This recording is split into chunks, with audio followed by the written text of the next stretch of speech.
اب رزق کی تقسیم ہو رہی ہے. پورا سال کچھ لوگ بے برکتی کی شکایت کرتے رہے, ہماری روزی بند ہے, دکان بند ہے, تجارت بند ہے.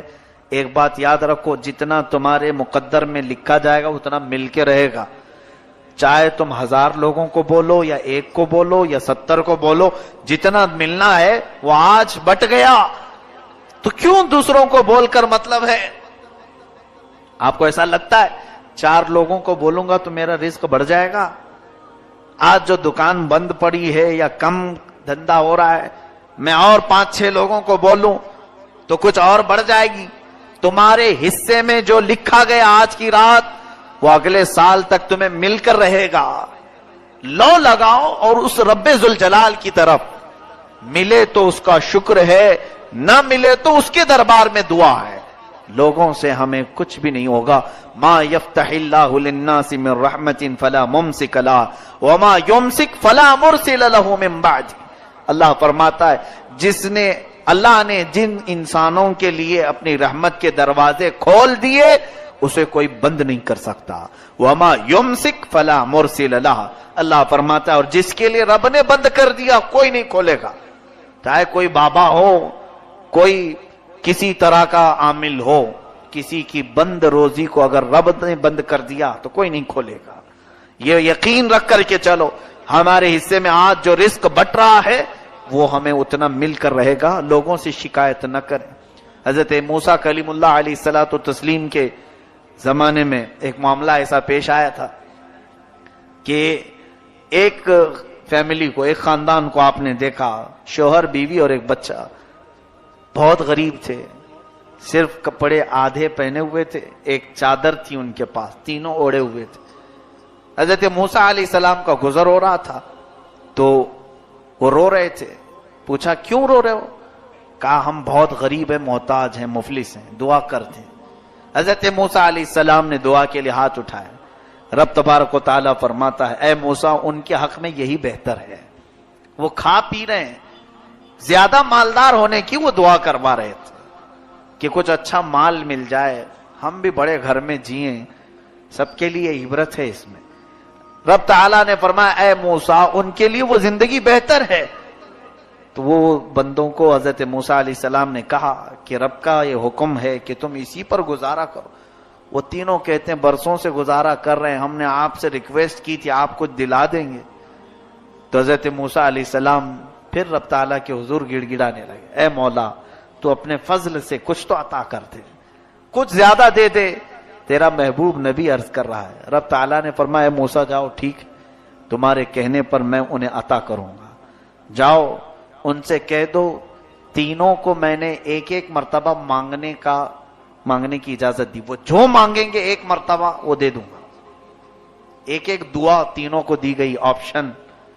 یعنی اللہ تعالیٰ نے سیدھے من و سلوہ نہیں اتارا, تینوں کے لیے کپڑے نہیں اتارا, بلکہ آپشن دے دیا کہ جو مانگنا ہے ایک بار میں مانگ لو.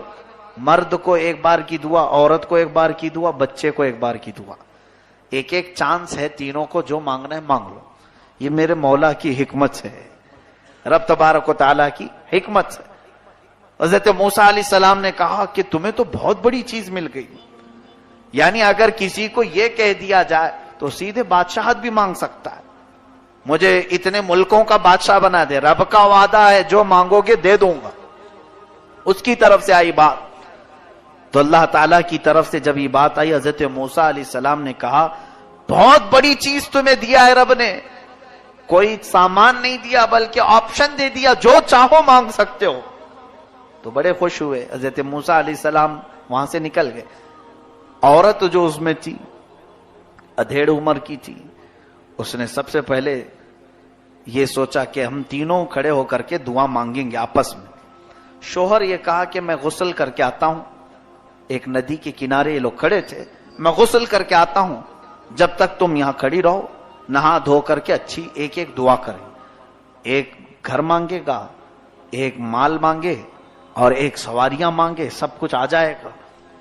تو تینوں کا فیصلہ ہوا, وہ نہانے کے لیے چلا گیا. عورت کو صبر کہاں, اور عورت کی ایک عادت یہ ہے وہ چھوٹا بننے کی بہت کوشش کرتی ہے. عورتوں کی ایک فطرت ہے, بڑی سی بڑی عورت کو بھی اگر چھوٹی کہہ دو تو بہت خوش ہو جاتی ہے. یہ عادتیں ہیں. اب وہ بیچاری صبر نہ کھائی.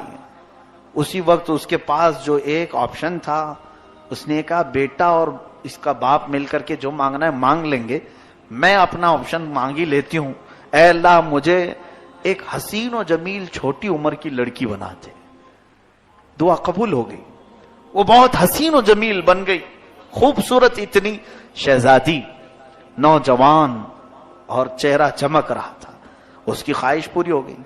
بے صبراپن ہوتا ہے جب مل جائے تو مانگ لیا اس نے. اتفاق ایسا کہ ایک بادشاہ کا شہزادہ شکار پر ادھر آیا ہوا تھا. واپسی پر اس نے دیکھا بہت حسین و جمیل دوشیزہ ہمارے اس احاطے میں آئی کہاں سے. اس نے زبردستی اس خاتون کو اٹھوا لیا. وہ حالانکہ بھاگنے کا ارادہ نہیں کی تھی, اپنے شوہر کے ساتھ رہنا تھا اسے, لیکن شہزادے کی بری نظر کی شکار ہو گئی. سپاہیوں نے اس خاتون کو اٹھایا زبردستی. بہت خوبصورت لڑکی بنی تھی, اپنی دعا سے مانگ لیا تھا. تو شہزادے نے اسے گھوڑے کے پیچھے باندھ دیا اور اپنے محل کی طرف لے چلا. ادھر بیچارہ شوہر نہا کر کے واپس آیا. پوچھا بیٹے سے اماں کہاں گئی؟ کہا اس نے دعا کر لی تھی خوبصورت بن جاؤں, وہ بن گئی. اور ایک کوئی بادشاہ کا ہموار, کوئی اس کا کوئی سپاہی رہا ہوگا, شہزادہ رہا ہوگا, وہ اماں کو اٹھا کے لے گیا ہے. اس کو بڑا غصہ آیا. اس نے دھوکہ کیا میرے ساتھ. میری بیوی ہو کر وفادار ہونا چاہیے تھا اسے. خوبصورت کیا بن گئی, یہ بادشاہ کے ساتھ چلی گئی. تو اس نے آؤ دیکھا نہ تاؤ, اپنے پاس جو تھا آپشن ایک دعا کا, غصے میں آ کر کے اس نے کہا مجھے مولا تو نے جو دعا کا ایک آپشن دیا, میں اس آپشن میں یہ کہتا ہوں کہ اسے خنزیر کا بچہ بنا دے. اس عورت میری بیوی کو خنزیر کا منہ دے دے بس, اور کچھ نہیں مانگنا ہے مجھے. غصہ اتنا تھا. اس کی بھی دعا قبول ہو گئی, کیونکہ رب تعالیٰ کی طرف سے حکم یہ ہوا تھا کہ ایک بار مانگو, جو بھی ہے وہ مل جائے گا. اور اس نے جیسے مانگا, وہ خاتون ابھی محل پہنچی نہیں تھی, شہزادے کے پیچھے جو بیٹھی تھی اس کا چہرہ خنزیر کا ہو گیا. غلیظ جانور کا چہرہ اور جسم بھونڈا. وہ بات چیت تو کر رہی ہے لیکن جانور کی شکل ہے. تو جیسے ہی وہ محل کے قریب پہنچے تو چھوٹے چھوٹے بچے سب مذاق اڑانے لگے. آج شہزادے صاحب نیا شکار لے کے آئے, یہ پتہ نہیں کیسا شکار ہے. شکل نیچے کی انسان کی, اوپر کا چہرہ خنزیر کا ہے. تو بعد میں اس کو دیکھ کر بڑا افسوس ہوا کہ یہ کیسے ہو گیا. تو مارتے ہوئے اس عورت کو وہاں سے محل کے پاس سے بھگا دیا کہ نکل جاؤ. وہ روتے روتے وہاں سے پھر اپنے اس علاقے پر آئی, اپنے شوہر سے معافی طلب کرنے لگی, کہنے لگی میرے اس میں قصور نہیں تھا, اس ظالم نے مجھ پر بری نظر ڈالی, اٹھا کر لے گیا. شوہر نے بہرحال معاف کر دیا, ٹھیک ہے بھٹکا ہوا جو بھی واپس آ جائے معاف کرنا چاہیے, میری بیوی. اب کیا ہے, بچے کے پاس ایک دعا کا آپشن تھا. اس سے کہا کہ بیٹا اب کچھ اور نہ مانگو, اتنا کہو اماں جیسے پہلے تھی ویسے ہو جائے. اس نے مانگ لیا, اے اللہ میری ماں پہلے جیسے شکل میں تھی ویسی بنا دے. اللہ نے اس کی دعا بھی قبول کر لی, اس کی ماں صحیح ہو گئی. اب وہ جیسے تھے ویسے ہی رہ گئے. حضرت موسیٰ علیہ السلام کا گزر واپس پھر وہاں سے ہوا. حضرت موسیٰ نے پوچھا کیا کیا مانگا تم لوگوں نے؟ محل مانگا ہوگا, سواری مانگی. کہا نہیں, کہاں مانگتے, بے صبر پن نے یہ خوبصورت بننے کے چکر میں چلی گئی اور میں نے بددعا کر دیا اسی پر, وہ بھی قبول ہوئی. بعد میں پھر صحیح کرنے کے لیے بچے کی دعا کام آئی. حضرت موسیٰ علیہ السلام سے رب نے فرمایا اے موسیٰ, کیا میں نے تم سے یہ نہیں کہا تھا کہ یہ جتنا ان کے حق میں ہے اتنا ہی بہتر ہے. رب تعالیٰ نے جن کے لیے جو مقدر رکھا ہے گھوم پھر کر کے وہیں آؤ گے. کچھ لوگ راتوں رات کروڑ پتی بننے کے ایسے ہی خواب دیکھتے ہیں کہ ایسے ہی ابھی میں یہاں سے نکلا ہوں ابھی کروڑ پتی بن جاؤں گا, پھر وہ کب روڑ پتی بنتا ہے یہ بھی نہیں معلوم ہوتا. اسی لیے ان تمام معاملات میں اللہ تبارک و تعالیٰ کے رزاق ہونے پر یقین رکھو. بس ہمارے مقدر میں اس نے جو دیا ہے اس میں حرص و طمع اور لالچ, دو چیزوں کی عادت ڈالیں. پہلی چیز جو ملا ہے اس پر شکر کرنا, اور اگر کسی چیز کی کمی ہے تو بندوں سے شکایت نہیں، رب کی بارگاہ میں دعا کرو. یہ دو عادتیں کسی انسان کے اندر آ جائے تو پھر دیکھیں رب تعالیٰ اسے کبھی کسی کے سامنے ہاتھ پھیلانے کی نوبت نہیں لائے گا. کبھی کسی کے سامنے، مخلوق کے سامنے تم ہاتھ نہیں پھیلاؤ گے، کیونکہ جو تمہاری تکلیف ہے تمہیں عرض کرنا ہے مولا سے، اور جو مل گیا ہے اس کا شکر بجا لانا. یہ دونوں عادتیں ختم ہو گئیں. جس کے پاس آیا وہ کبھی شکر بجا نہیں لاتا. آج مجھے بتاؤ، میتوں پر قرآن پڑھنے والے اپنے گھروں میں تیجا 40ویں کے بعد پھر اپنے مردوں کو بھول جانے والے، موسم پر قرآن پڑھنے والے، وہ بھی غموں کے. کب اپنی شادیوں میں قرآن پڑھاتے ہو؟ اپنے ولیموں میں کب قرآن پڑھاتے ہو؟ منگنی کی محفلوں میں کب قرآن خوانی ہوتی ہے؟ نہیں ہوتی ہے. اگر ہم کہیں کہ کیوں نہیں ہوئی قرآن خوانی تو تمہارا سوال یہ ہوگا کوئی غم کی محفل تھوڑی نہ، خوشی کی محفل ہے. معاذ اللہ رب العالمین. یعنی خوشی کی محفل میں رب کو یاد نہ کرو، جب کسی کی موت ہو تب رب کو یاد کرو، وہ بھی ایک مدت کے لیے، بس 40 دن کے بعد پھر ختم کرو. یہ زندگی گزارنے کا طریقہ ہے تو پھر تمہارے اندر رزق کی برکت کہاں سے آئے گی؟ بے برکتی کی شکایت جو آج ہے وہ ہمارے اپنے اعمال. ما اصابکم من مصیبت فبما کسبت ایدیکم. مولا فرماتا جو مصیبتیں تمہیں پہنچی ہیں یہ تمہارے اپنے ہاتھوں کی کمائی ہے. عادت یہ ڈالو، دکان والے، جاب والے یا پھر کسی بھی طرح کے لوگ، رات میں گھر آنا، تمہارے پاس چھٹے پیسے ہی کیوں نہ آئے، 1 روپیہ ہی آج کاروبار میں ہوا ہو، اسے رکھو سامنے. میں ایک طریقہ بتا رہا ہوں تمہیں برکت کا. سونے سے پہلے اپنی وہ آج کی کمائی کو پاس رکھ کر 11 مرتبہ الحمدللہ الحمدللہ الحمدللہ کہو، اس لیے کہ رب کا وعدہ ہے لئن شکرتم لازیدنکم. اگر تم نے شکر بجا لایا میں اپنی نعمتیں بے حساب عطا کروں گا، زیادہ عطا کروں. جو کچھ بھی ملا ہے اسے رکھ کر کے شکر تو بجا لاؤ. لوگوں کو حساب کتاب دینے کے لیے اپنی چوپڑیاں لے کے تو گھومتے ہیں، سیٹ کو بتانا ہے، نوٹ بک میں موجود ہے ساری چیزیں. رب ذوالجلال کی عطا کی ہوئی نعمتیں اس سے کیوں نہیں عرض کرتے کبھی مسجد میں آ کر، اے رب کریم تیرا شکر ہے آج تو نے مجھے 54 عطا کی، آج 58 ملی ہے. نہیں، منہ پسور کر کے لوگوں سے بھاگتے ہیں، کچھ بھی نہیں ملا، ہائے ہائے دکان میں سب مندہ پڑا ہوا ہے. یہ شکایتیں بہت زیادہ ہیں. ہمارے متعلق آج جو فیصلہ ہو گیا ہے اتنا رزق ہمیں ملے گا. بلکہ احساس کے لیے میں آپ کو بتاؤں دن بھر کیا کیا کیا یہ بھی یاد رہنا چاہیے. صبح کی نماز بستر میں چلی گئی، ظہر میں آنے کا موقع نہیں ملا، عصر میں گاڑیوں میں ادھر ادھر گھومتے رہے، مغرب میں پھر بیزی رہے، اور ایسے میں تمہارا دن گزرا، پھر بھی اس مولا نے تمہیں کچھ نفع دیا اور شکایت کرتے ہو. حق ہی نہیں ہے ہمیں شکایت کرنے کا. رب تعالیٰ کے حضور آیا ہی نہیں، اس کی عبادت کا حق ادا ہی نہیں کیا، تو پھر ہم کو کیا حق بنتا ہے کہ اس سے شکایت کریں؟ مجھے کم دیا، آج مجھے آج کم ملا ہے، بولنے کا حق ہے. مجھے بتاؤ، کام کرنے کے لیے ہم نے مزدوروں کو لگایا ہے. ایک مزدور صبح 8 بجے آتا ہے اور شام تک 5 بجے تک کام کرتا ہے، اور اس کی روز کی ہم لوگوں نے اجرت طے کر رکھی ہے، 500 روپے تجھے دیں گے. ایک مزدور آیا، آدھا گھنٹہ کام کیا، اور جب اجرت دی جا رہی تھی اس کو تو ہم نے 10 روپے دیے یا 100 روپے دیے، پھر یا 200 روپے دیے.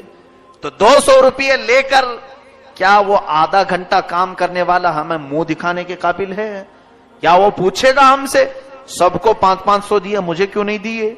اسے خود معلوم ہے کہ میں نے کام کیا ہی نہیں، مانگوں کیوں میں؟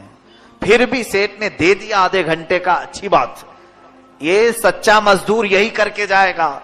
اور یہاں اکثر ہم جھوٹے مزدور نکلے. ہم نے رب تبارک و تعالیٰ کی عبادت کی ہی نہیں، پھر بھی وہ کھلایا پلایا اور بہترین زندگی دی، پھر بھی ہم اس سے پوچھتے ہیں کہ مجھے کم کیوں ملا، مجھے کم کیوں دیا جا رہا ہے. اگر رب تعالیٰ کی طرف سے یہ جواب آتا ہے بندے تو نے میری عبادت کہاں کی؟ جن مزدوروں کو میں نے عطا کیا ہے، بعض اولیاء وہ ہیں جنہوں نے نہ رات دیکھی نہ دن دیکھا، مولا کے حضور آ جاتے تھے. تو ایسے ایسے مشائخ ہیں، اللہ اکبر. لکھنؤ میں ایک بزرگ حضرت مخدوم محمد شاہ مینا رضی اللہ تعالیٰ دیوار پر بیٹھ کر نماز پڑھتے تھے. دیوار پر, کھلی دیوار بہت اونچی, اس پر ایک ہی آدمی کھڑا ہو سکتا ہے, بیٹھ سکتا ہے, اس پر نماز پڑھتے تھے. کیوں جانتے ہیں آپ؟ رات بھر نماز کے لیے بیٹھتے تھے اور کبھی اونگ آتی تو نیچے گر جاتے تھے. کہتے ہیں کہ میری غفلت کی یہی سزا ہونی چاہیے کہ میں دیوار سے گر جاؤں. اس مولا سے میں ایک پلک جھپک کر کے غفلت میں آؤں. اور پھر کبھی کبھار زمین پر نماز پڑھتے تو آس پاس کانٹے بچھا کر کے رکھتے تھے کہ اگر نیند میں جھولے آئیں اور گروں تو کانٹوں پر گروں میں, اس لیے کہ رب سے غافل ہونے والے کی دنیا میں یہی سزا ہونی چاہیے. اپنے لیے حضرت مخدوم شاہ مینا رضی اللہ تعالیٰ عبادت کا یہ طریقہ اپنایا تھا. دیوار سے کئی مرتبہ گرے, اس کے بعد فرماتے ہیں ظاہر سی بات ہے گرنے کا ڈر ہوتا تھا تو نیند کیسے آئے گی؟ دیوار سے گرنے کا جسے ڈر ہو نیند آئے گی کیسے؟ کانٹوں پر اگر سر چڑھ جائے تو نیند کیسے آئے گی؟ یہ وہ اولیاء کاملین ہیں جنہوں نے رب کی حضور ایسی مزدوری کی, ایسی عبادت کی, تو کیا مولا اپنی شان کے مطابق انہیں نہیں عطا کرے گا؟ اور ہم ان کو دیکھتے ہیں, ان اولیاء کو تو نے بے حساب عطا کیا, اور ہمیں کیا؟ ہمیں رزق میں محتاجی کیوں آئی؟ ذرا کمپیئر تو کر کے دیکھو.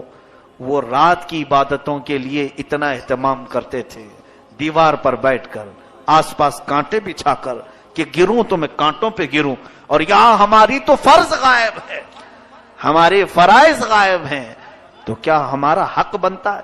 میں تو یہ کہتا ہوں کہ اگر وہ عدل کرنے پر آئے تو ہمیں وہ سال بھر بھی بھوکا رکھ سکتا ہے. سزا کے طور پر رب تبارک و تعالی ہماری اگر سانس بند کر دے کہ میری مفت میں تم ہوائیں استعمال کر رہے ہو, نماز نہیں پڑھتے, میں ہوائیں روک دوں گا, کیا کرو گے؟ کہاں سے لاؤ گے؟ اس کی ہوائیں ہیں, اس کی زمین, اس کا آسمان, اس کی کائنات ہے. ہم اس کی تمام چیزیں مفت میں استعمال کرتے ہیں. میرے عزیزو, رب ذوالجلال کی ذات پر یقین اور توکل ایسا ہو کہ رزق کے معاملے میں خاص طور پر میں آج عرض کر رہا ہوں, یہ شکایتیں بند کرو. اور رہی بات حلال کمانے کی, اس میں بعض لوگ یہ سوچ کر کے بیٹھے ہیں یہ میرے لائق راستہ نہیں, یہ میرے لائق راستہ نہیں. ہر ایک نے اپنا اپنا بنا کر کے رکھا ہے, میرے اسٹیٹس کے مطابق نہیں ہے, میرا اسٹینڈرڈ نہیں ہے. حلال کمائی, اگر ٹھیلے پر کھڑا ہو کر کے دن بھر کوئی اپنی روزی کماتا ہو تو وہ بھی افضل عبادت ہے. اس میں کہیں پر بھی شرمندگی کا احساس ہرگز نہیں آنا چاہیے. تجارت حلال ہو, سچ بول کر تجارت کرتا ہو, چاہے وہ کسی بھی چیز کی کرتا ہو, بس یہ کہ حرام کاری نہ کرتا ہو, وہ افضل عبادت میں ہے. فرمایا گیا نمازوں کے بعد سب سے افضل عبادت حلال روزی تلاش کرنا, حلال رزق کی تلاش کرنا.